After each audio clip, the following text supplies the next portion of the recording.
Can you see the screen now? Yes po, Doc. Okay. Sige. First, let's start with the question. Okay? So, for example, you want to reach the back of the nose. Ano ba? Swab. Gusto nyo mag-swab. How would you insert the swab if you want to reach the nasopharynx? Okay? So, paano siya? Is it A? Will you do it this way? Or B? You can type your answer in the chat box. Okay?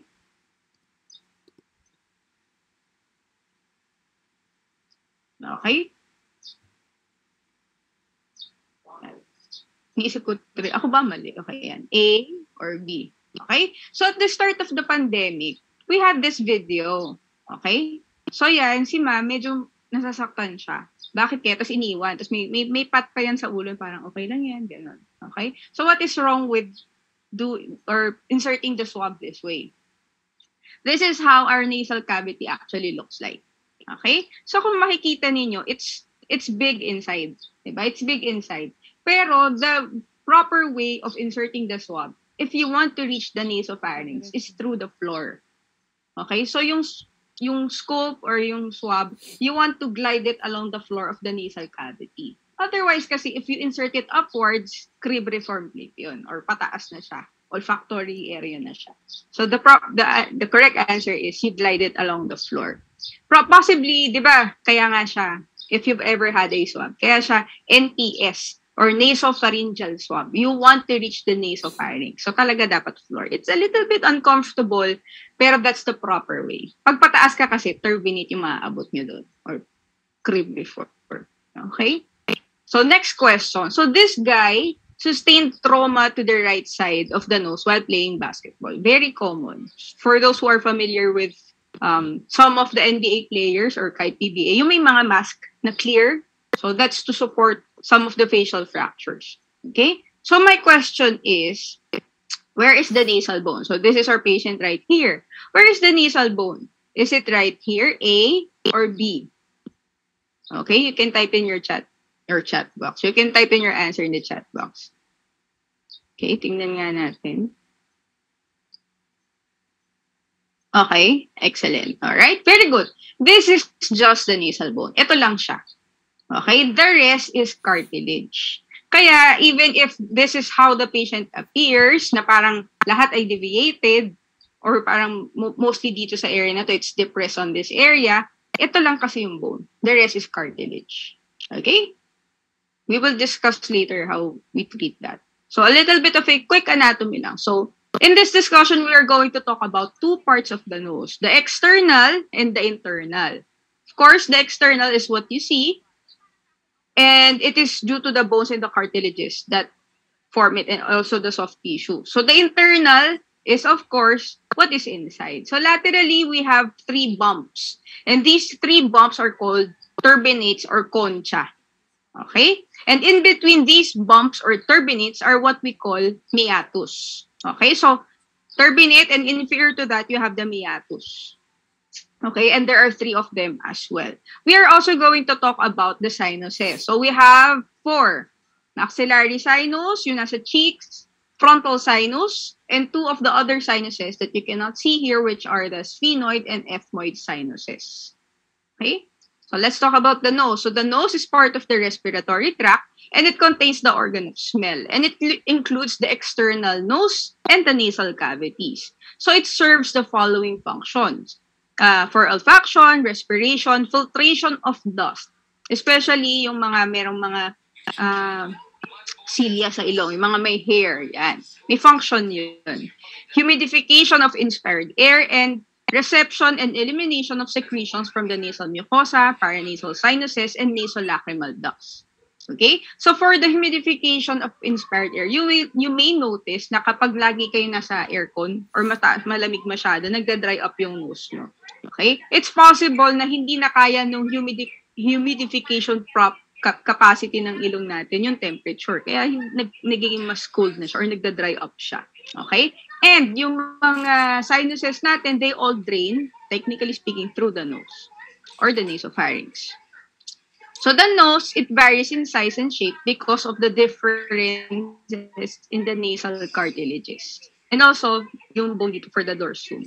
So the nasal dorsum extends from the root of the nose up to the tip. Okay? So for the anatomy, the nares are two elliptical orifices or the nostrils. You have the nasal septum in the midline. It separates the two nasal cavities.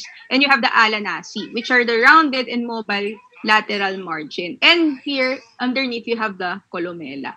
Now, if you can see, itong lady here, nagpa-rhinoplasty siya. The rhinoplasty is actually one of the most common surgical procedures requested here in the Philippines. Okay? Pero, later you will when you understand the anatomy better, you'd realize na hindi na uso ngayon yung pinch nose. Nakikita nyo ba yun? Yung parang before, yung mga nagpapa-rhinoplasty, sobrang hindi mo alam kung paano pa nakakahinga kasi sobrang nipis na nung kanilang, sobrang nakaipit na siya na gano'n. Hindi na ngayon yung maganda. Ang labanan ngayon is not really how high the nasal bridge is. It's how it fits the face of the patient. Yung tipo nga na, parang may nagpa-rhinoplasty siya. Tapos pag nagpapa-rhinoplasty kasi or nagpagawa ng aesthetic procedure, usually may inaayos na iba, nagpapagupit, nagpapakulay ng buhok. Para pag nag-reveal siya, bago sa'yo. Pero hindi ko ma-pinpoint kung ano. Yun yung magandang rhinoplasty. Yung hindi sobrang maayos. And then, when you look back sa mga previous posts niya, nagbago yung ilong. Okay? And there's no shame in that, actually. If you want to have it done, it's okay. Okay?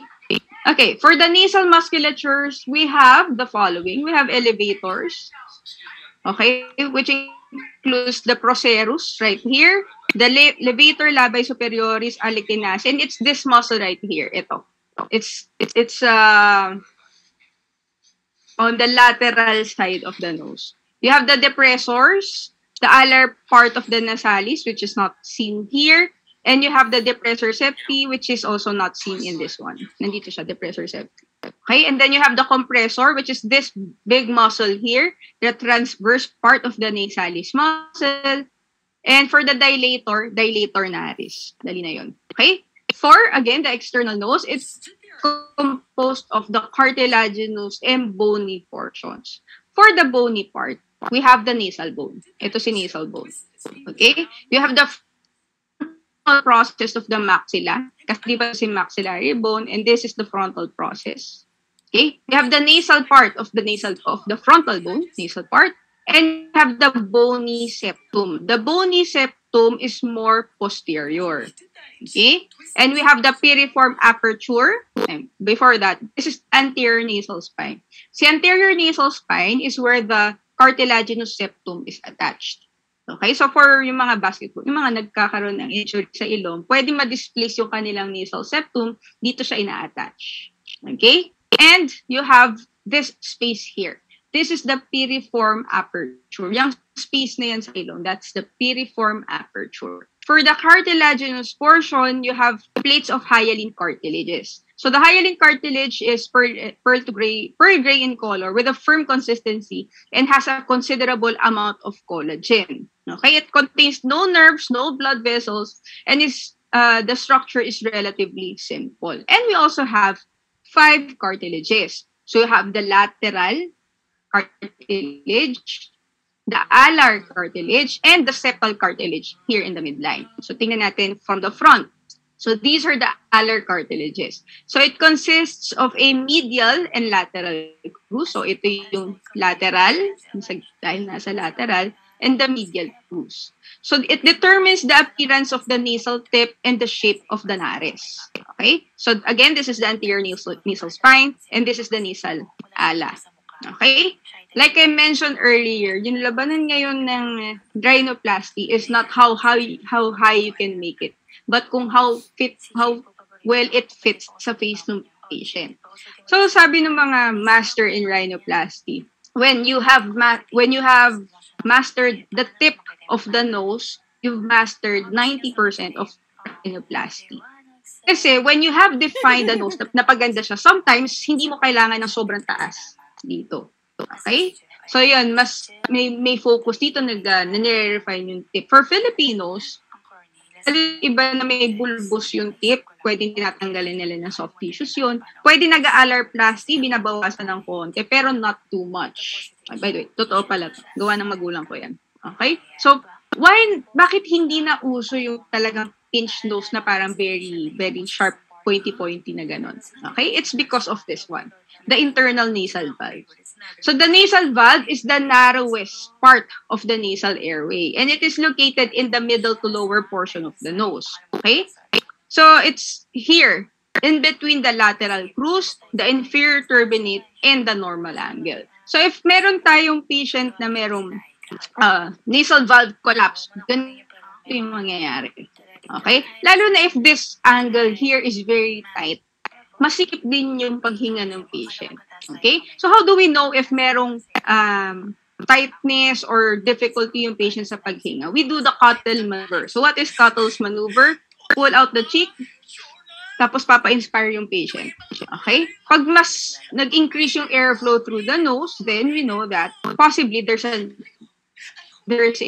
internal nasal valve collapse. Okay? Although it's a little bit non-specific, kasi if you have hypertrophic inferior turbinates, pwede rin siya mag-cause ng tightness and magluluwag din siya when you pull it out. But basically, that's how you can test it.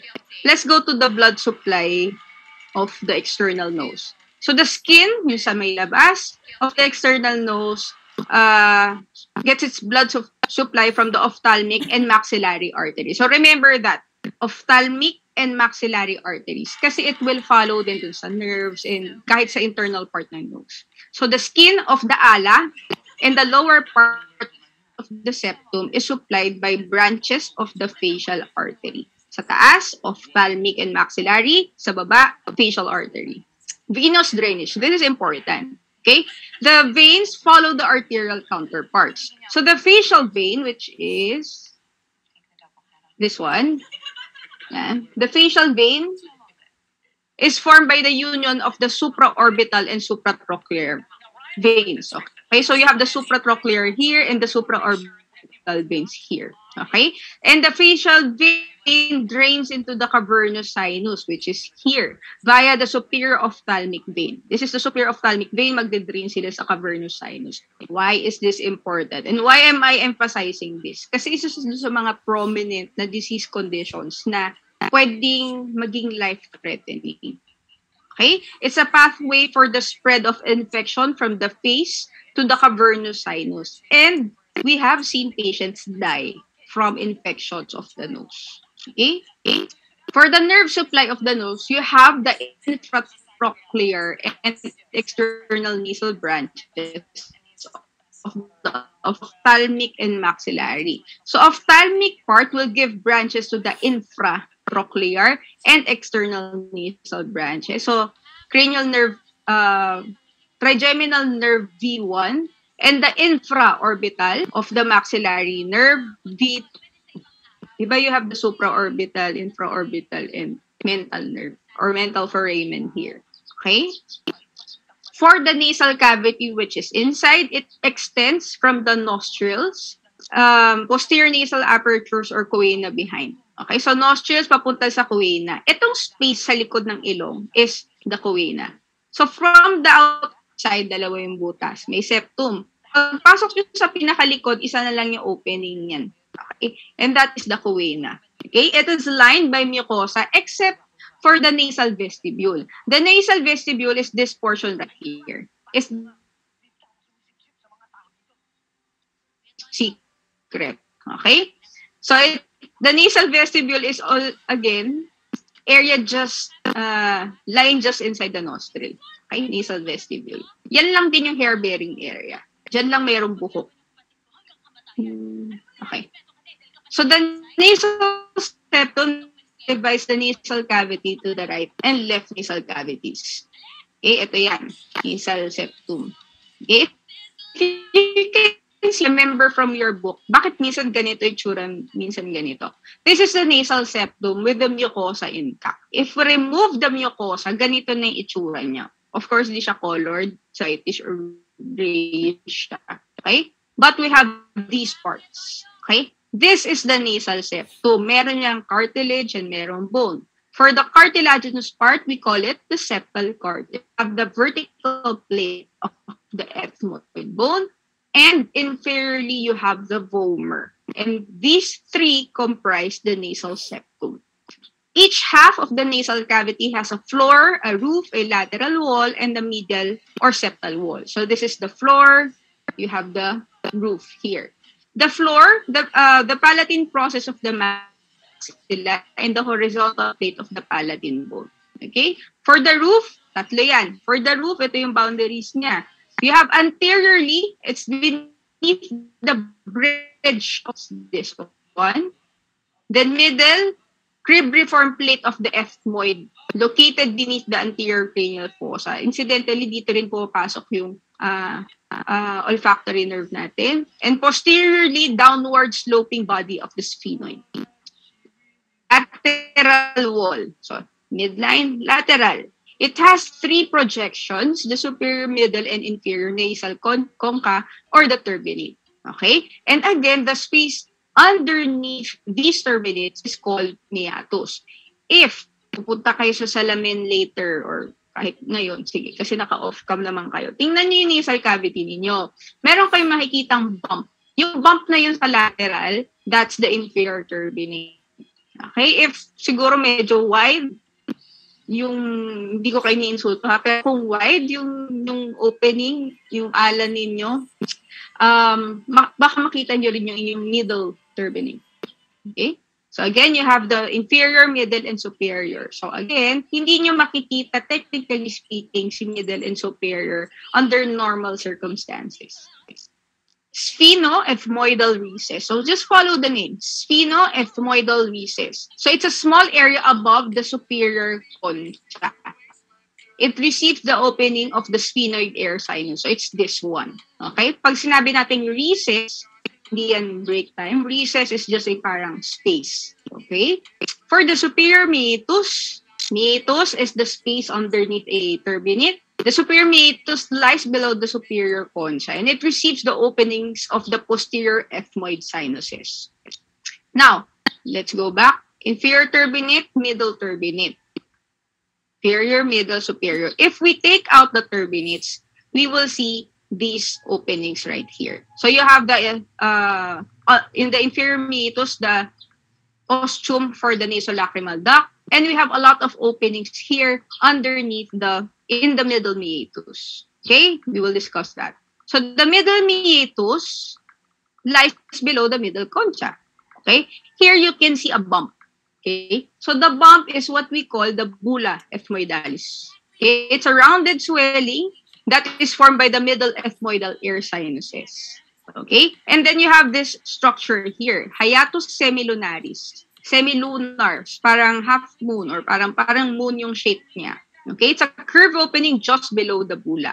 Then you also have the infundibulum. The infundibulum is a funnel-shaped channel in the anterior end of the hiatus that is continuous with the frontal sinus. Okay? And the maxillary sinus opens into the middle meatus through the hiatus semilunaris, which is this opening right here. So if you can imagine, majority of the sinuses actually drain in the middle meatus. Okay? So inferior meatus lies below the inferior concha and receives the opening of the lower end of the nasolacrimal duct, which is this one. Which is also the reason why kapag nanonood kayo, let's say, Korean novela or some kind of movie na medyo nakakaiyak, sa kakaiyak ninyo, mamaya sinisipon na kayo. Okay? Kasi magde-drain yan dito and it will congest the turbinates. For the medial wall, again, it's made up of the septum. The upper part is formed by the vertical plate of the ethmoid and the vomer. And the anterior portion is the septal cartilage. Occasionally, the septum does not lie in the midline. Medyo tabingi siya. For this patient, I think siguro may trauma ito dun sa nose. But if there is septal deviation, there's an equal size of the nasal cavities. And hindi lahat alam na merong septal deviation. There is a normal or I guess physiologic nasal deviation. Okay? Parang anatomical variant na deviation.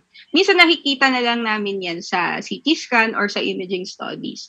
But one of the most common presentation yan is kapag nagkakaroon sila ng nasal congestion. So, for example, you have allergic rhinitis, tapos parang madalas na siya nangyayari. Yung one side ng ilong nyo mas laging barado kesa sa other side. Okay? Maybe it's because there is a septal deviation. So just imagine, if nakatulak on one side yung septum nyo, yung cavity talaga niya mas narrow. Mas konti talaga yung magiging pathway ng hangin. So if i-congest nyo pa, palalakihin nyo or magiging chubby yung mga turbinates natin because of sipon, mas magiging narrow talaga siya. Mas magiging masikip. Okay? So to put things into context, this is what we do when we want to look inside the nose. So this is the right nasal cavity. So again, kung ikaw ay swab at papasok ka sa loob ng ilong, ito siguro yung nakikita mo. Siguro kung may mata ka rin. Okay. Sige. So this is the right nasal cavity. So being the right nasal cavity, you know that on the lateral side, you will see the turbinates. On the medial side, you will see the septum. Okay? So I will glide along the floor of the nasal cavity and posteriorly, you will see ito yung opening ng eustachian tube. This is the torus tubarius and posteriorly, you have the pharynx. Okay? Sa taas, this is the middle turbinate. And this is just an accessory ostium. On the left side, kita nyo, floor, nasal septum, this is the inferior turbinate. But you can see something here. Ito, paano to? Okay? Di ba ang septum dapat flat lang siya? This is a septal spur. Okay? Minsan may anatomical variant din ng ganyan. Pero if it's not causing any problems, wala rin tayong gagawin din sa kanya. Okay? Yun, eustachian tube, nasopharynx, torus tubarius, fossa of Rosen-Muller posteriorly. Okay? Pero yung mga septal spur na yan, if it starts causing problems like nasal congestion, headache, sinus headaches, kasi nagko-compress siya sa isang nerve doon sa may or sensory area doon sa loob ng nasal cavity, we can take it out. Okay? This is the middle turbinate and this is the area going to the maxillary sinus. Okay? Superior turbinate, later we will show that. Ayan, ubusan ng ilaw yung ano. Okay? Let's go to the mucous membrane of the nasal cavity. So the vestibule, again, is lined with modified skin and has coarse hairs. So the limen nasi is this one. It's the junction between the nasal cavity proper and the vestibule. So sa yung parang transition zone, kung kailan nagiging skin at kailan nagiging respiratory mucosa. The nasal mucosa, inferior 2/3 is respiratory yung mucosa niya. And for the superior 1/3 is olfactory. Okay? It's this one. So the area above the superior concha is lined with olfactory mucous membrane and contains nerve endings sensitive to the reception of smell. While the lower part of the nasal cavity is lined with respiratory mucous membrane. Ito yung lower 2/3. So a large plexus of veins in the submucous connective tissue is present in the respiratory region. Okay? And the presence of warm blood in these plexuses serve to heat up the inspired air as it enters the respiratory system. The presence of mucus on the surfaces of the concha trap foreign particles and organisms in the inspired air. Okay? Which are then swallowed and destroyed by gastric acid. So actually, yung mga sipon nyo, nilulunok din talaga natin. Pero secret lang. Okay? Okay? So, yan. The nerve supply of the nasal cavity, like I mentioned earlier, tandaan nyo si maxillary and ophthalmic division. So the olfactory nerves from the olfactory mucous membrane ascend through the cribriform plate of the ethmoid bone to the olfactory bulb. So it's this one. Okay, yan. Ito. Tapos pataas sila, papunta doon sa cribriform plate, pataas, for the sensation of smell. This is also the reason why some patients, like yung isang patient ko before, na nag-sustain ng trauma, I think natamaan siya or vehicular accident siya, nagkaroon ng fracture dito sa cribriform plate. And this area is just around 1 by 1 centimeter. So if you tear that very sensitive area, mawawalan ka na ng sense of smell. So for that patient of mine, during the pandemic, lagi siya napagbibintangan na may COVID. Okay? Kasi wala siya naaamoy. Pero yung etiology nung sa kanya is different. Okay? For the ordinary sensation, hindi siya special. Ordinary lang siya, trigeminal nerve pa din yon. Okay? You know? Ophthalmic division, V1, and maxillary division. Okay, yan. V1, V2.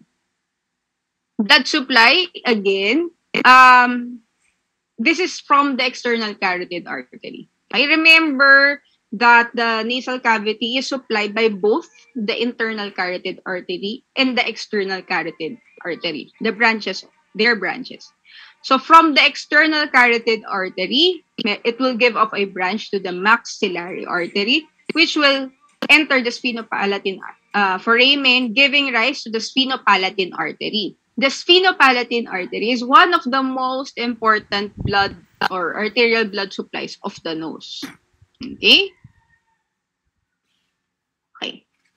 Yan. Okay. Ito yung blood supply ng nose. So, we have the external carotid, maxillary, sphenopalatine artery, which will, etong branch na to, sphenopalatine artery, which will give rise to the greater palatine artery, superior labial artery in front, and the lateral nasal branches of the facial artery. The anterior and posterior ethmoidal artery are located here, are branches of the ophthalmic artery, okay, from the internal carotid artery. So, ito yon. So, take note again. So, we have the external carotid artery here. It will give rise to the maxillary artery and give off a branch, the sphenopalatine artery, which will provide blood supply to the greater palatine artery and the superior labial artery. For the internal carotid artery, ophthalmic artery, tas ang branch niya is the posterior and anterior ethmoids. Okay?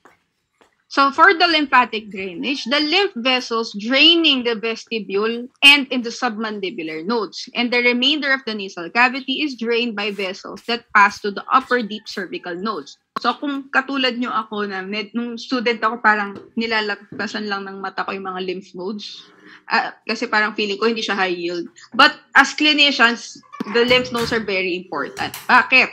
So if you see from this drawing here, yung anterior part ng nose na nagde-drain sa submandibular region, which is this one. So kapag meron kayong patient na, let's say, may vestibulitis, nagkaroon ng infection sa nose, or meron siyang something din sa harapan ng ilong niya, you may expect na meron siyang colonic. Okay? How about doon sa may likod ng ilong? Okay? Sa nasopharynx, or posterior portion of the nasal cavity. It will drain in the upper deep cervical nodes. So during the course, I was speaking with Dr. Laksamana and his wife. So taga Pampanga kasi yung main practice niya. So na-mention nga niya na sobrang taas ng, meron bang taga Pampanga sa inyo? Wala. Okay. Sige, wala. Okay. So, na-mention niya na sobrang taas ng incidence doon ng nasopharyngeal carcinoma. Okay? And we were talking why. We were speaking why. Kasi maraming risk factors for that. Kasama yung mga pagkain, mga may preservatives, as well as yung siguro yung Chinese na lineage ng sa family. Yung mga pinag-uusapan nyo. So, ano ba ang initial presentation ng nasopharyngeal carcinoma? Okay? Kulani. Most of the time, kulani lang. Lymph node lang talaga siya here in the upper deep cervical region. Minsan walang epistaxis, walang nasal pain, walang anything else. Kulani lang talaga. So if you see a patient na merong kulani in this region, the first thing you should think of is, ano ba yung nagde-drain dito sa region na to? Okay? So one of the first investigations that we do is possibly do a nasal endoscopy and chest x-ray. Kasi yun yung mga common na nagde-drain dito sa. Okay? So let's go to the paranasal sinuses. So the paranasal sinuses are cavities found in the interior of the maxilla, the frontal, sphenoid, and ethmoid bones. Okay? Maxillary, frontal. Pag tingnan natin sa gilid, you have these small air cells here. That they are the ethmoids sinuses, and the sphenoid sinus. Sphenoid sinus is the most posterior of all the sinuses. Ethmoid, sila yung pinakamadami at medyo magulo. Paiba-iba kasi sila. Okay? They are lined with mucoperiosteum and filled with air. Okay? And they communicate with the nasal cavity through relatively small apertures. So all of these sinuses drain into the nose.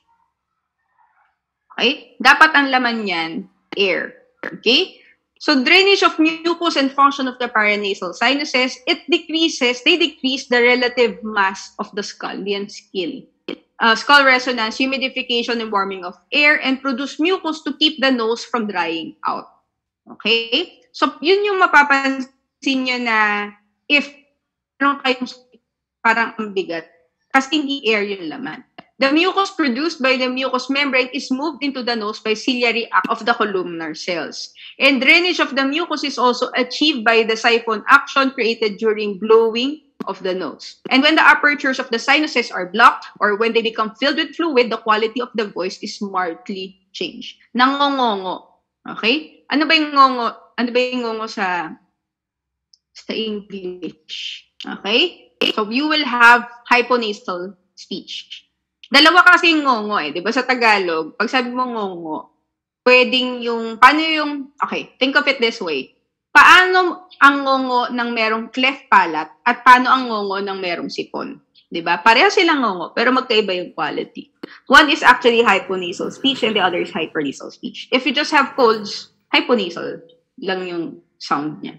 Okay, so example nito. This is nasal douching. Sometimes we recommend this to patients. So, buti na lang cute si baby at mukhang masaya siya sa nangyayari sa kanya. Some kids kasi cannot properly blow out their nose. So, makikita nyo, daming sipon na lumabas sa kanya. Does this happen? Paano lumalabas yung sipon na yan? Okay?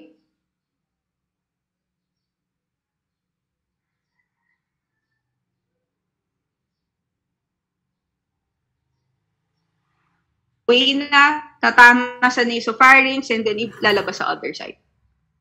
Okay? What we do not recommend is for the patient to swallow or sniff. Kasi mapupunta sa tenga. Buti na lang masaya siya. Kasi kung baka child abuse.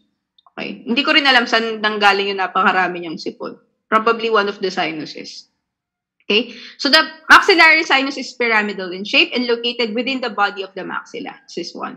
The roof is formed by the orbital floor, and the floor is related to the roots of the premolars and molar teeth. So if you've listened to the lecture, you would remember na may minention si Dr. Laksamana doon na if meron kayong carious tooth, may infection yung ngipin ninyo, nasisira yung ngipin ninyo, pwede siya mag-cause ng sinus problem. Okay, and when it is pulled out, tapos nabutas yung floor ng maxillary sinus, magkakaroon kayo ng oroantral fistula. Okay? So, pwedeng pag may sipon, magde-drain sa oral cavity or pwedeng aakyat siya, magkaroon siya ng infection. The maxillary sinus also opens into the middle meatus of the nose through the hiatus semilunaris. The frontal sinus, which is this one, yung nandito, are contained within the frontal bone. They are separated from each other by a bony septum. Not the septum of the nose, just a septum. Ang pangalan. So each sinus is roughly triangular, extending upward above the medial end of the eyebrow and backwards into the middle part of the roof of the orbit. And each frontal sinus opens into the middle meatus of the nose through the infundibulum. Now, let's go to the sphenoidal sinus. Like we mentioned earlier, the sphenoid sinus is the most posterior of all the sinuses, and it is closely related to the pituitary gland. That is why one of the approaches to removing a pituitary adenoma is through the nose. So yan, rhinologists like yung si Dr. Laksamana, ang gagawin is endoscopically, ibig sabihin through the nose. Yung rhinologist yung gagawa na access to the sphenoid sinus to the sella. And then once exposed na yung mass, yung neurosurgeon na yung kukuha ng bukol. Okay? So the two sphenoidal sinuses lie within the body of the sphenoid bone, and each sinus drains into the sphenoethmoidal recess above the superior turbinate. Now, let's go to the ethmoid sinus. Like I mentioned, ito yung medyo complicated kasi madami sila and hindi always consistent yung kanilang number and anatomy. Okay? So you have anterior and posterior ethmoids, and these are separated by the ground lamella. They are contained within the ethmoid bone between the nose and the orbit, separated by the lamina papyracea. Si lamina papyracea is a thin piece of bone, thin fillet of bone, separating the nasal cavity from the eye, the orbit. Okay? So during surgery, we are careful in this region as well. Kasi kapag merong, let's say, dehiscence or parang may butas yung lamina papyracea nyo. And one of the things kasi we do during surgery is we irrigate. Nagpa-flush kami ng water sa ilong. If merong butas doon, for whatever reason, na pinakita din during the postgrad, pag pump nyo ng ganyan, napupunta sa mata, nagkakaroon ng edema yung mata. And in that case, kailangan natin sila, Doc Sara, kasi sila yung baka magkantotomy sila doon para to release some of the pressure. For the ethmoid sinuses, di ba, you have the anterior, the middle, and the posterior ethmoids. The anterior ethmoids drain into the infundibulum. Si infundibulum connected kay hiatus, doon sa middle meatus. The middle ethmoids open into the middle meatus on or above the bulla ethmoidalis, and the posterior ethmoids open into the superior meatus. If we are going to study, which this is very important, the sinus drainage, majority will drain into the middle meatus. Okay, majority will drain into the middle meatus. For example, the maxillary sinus will drain into the middle meatus, frontal sinus, middle meatus. Then, sphenoidal sinuses, siya yung hindi, sphenoethmoidal recess. For the ethmoid sinuses, si anterior at si middle meatus din. Si posterior group, superior meatus. Si nasolacrimal duct sa inferior meatus. Okay? Now, ito rin yon. So, this is the maxillary sinus. Papunta siya sa middle meatus. Anterior ethmoid, middle frontal sinus, middle meatus pa din. Okay? Si sphenoidal recess. Now, let's look at the nose again. Huwag nyo nang intindihin ko anong first pass and second pass. Okay? So, this is the floor of the nasal cavity. This is the inferior turbinate. So, when we go inside, we can see the nasopharynx. Right? Here, eustachian tube on the lateral side.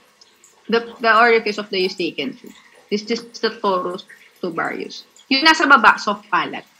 Okay? So, the surgeon here will just rotate the camera para mapapakita lang niya sa inyo yung other side. Oh, by the way, if child or someone na may allergic rhinitis ng matagal na, you will see the adenoids here as well, sa may nasopharynx sa taas. Dito. Technically speaking, the adenoids should regress pag mga 12 years old na yung bata. Pero, we're seeing more and more adults still with their adenoids. Okay? This is the inferior turbinate. So, ang ginagawa, minimedialize. Sisilip tayo doon sa ilalim ng inferior turbinate. Doon sa inferior meatus. And nakikita nyo si Hasner valve. Okay? Kung saan magde-drain yung nasolacrimal duct. And the surgeon here will palpate the middle canthus of the eye and you can see na merong bulging out. Okay? So, sometimes meron ding fluid na lalabas dyan. That's for the nasolacrimal pathway.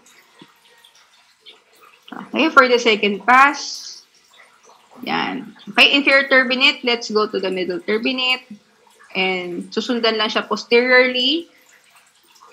This is still the middle turbinate. Pagtingin sa taas, it's the superior turbinate. Sometimes meron pa turbinate, pero this is superior turbinate.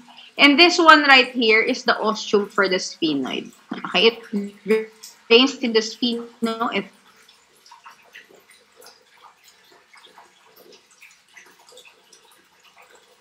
And lastly, babalikan natin si middle turbinate. Again, this is the middle turbinate. And if we medialize the middle turbinate, papuntahin natin, we can see the uncinate here. Uncinate, and we can see the bulla area. Okay, let's go to the clinical correlate. Ayo. Can you still hear me? Yes po, Doc. Baka ako nawala po.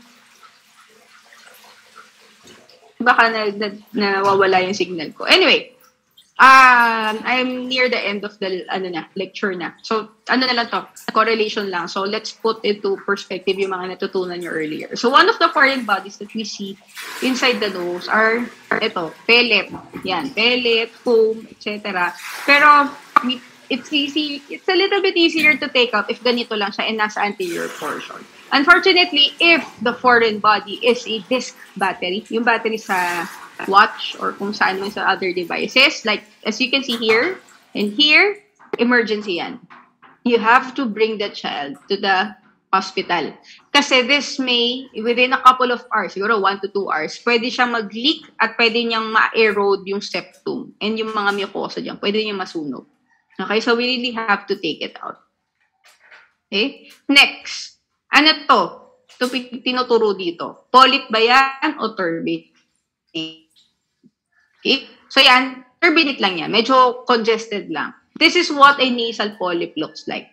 In reality, para siyang binalatan na grape or binalatan na ubas. Okay, ganyan na itsura niya. And the most common location is this area right here. This is the right nasal cavity. You have the nasal septum. And yung location niya is dito sa may area ng maxillary sinus ostium.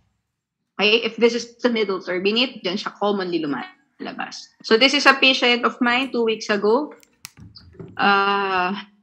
Right nasal cavity, left nasal cavity. And this is the esopharynx. Kung makikita niyo, medyo magaan ng konti. Meron talaga siyang allergies. Inferior turbinate. When we look up, we can see that there's this grape-like structure right there. Okay, that's possibly either a polypoid turbinate or a polyp.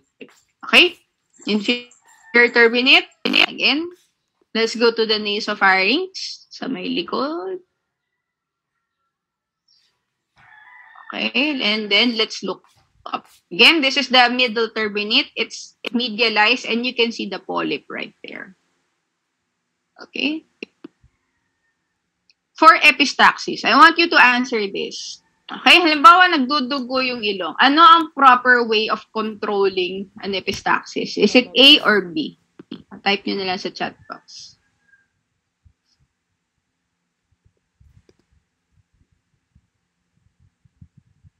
Okay, very good. All of you are correct. Okay? A. Hindi tama yung ganon. Kasi, yung dati kasi paniniwala ganon. Pero guys, imagine, kahit na anong gawin mong ganon, hindi napapasok sa loob ng blood vessel yung dugo na lumabas.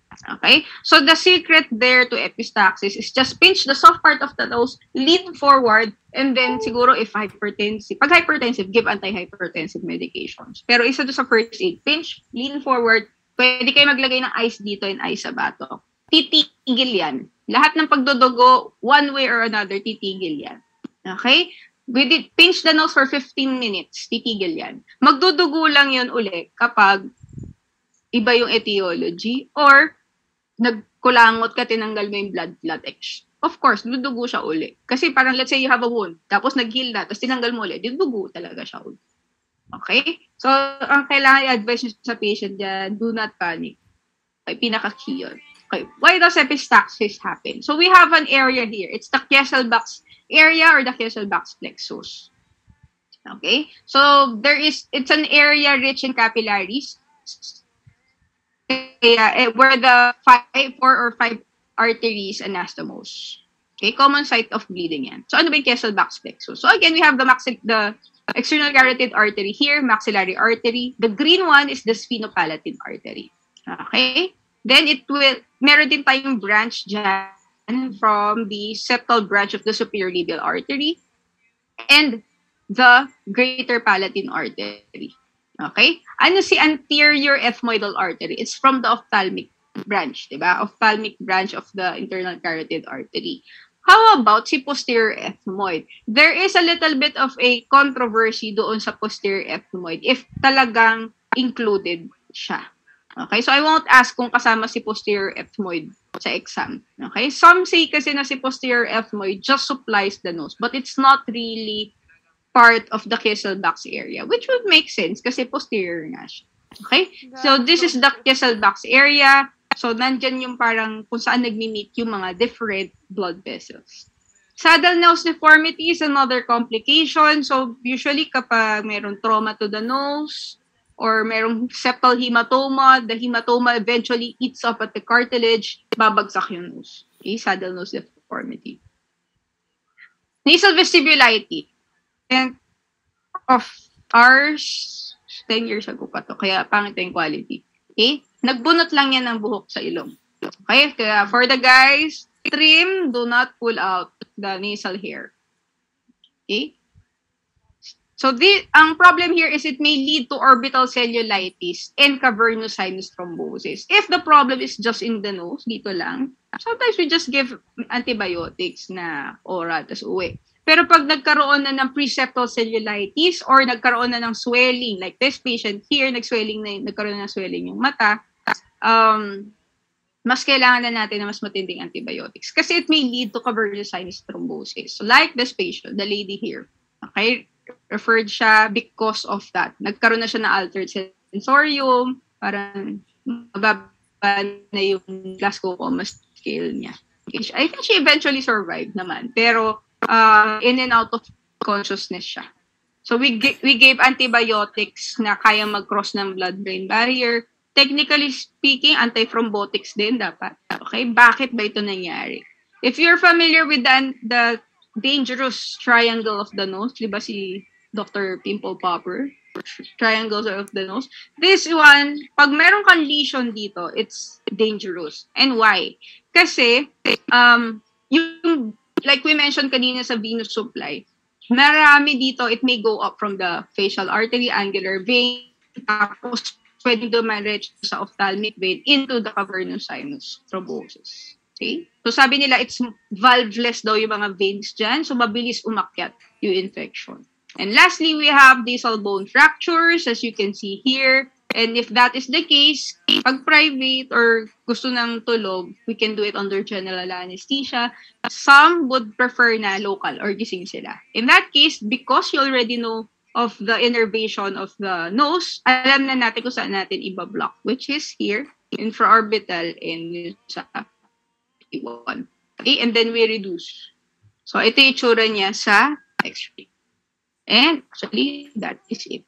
Okay, sakto tayo. Do you have questions?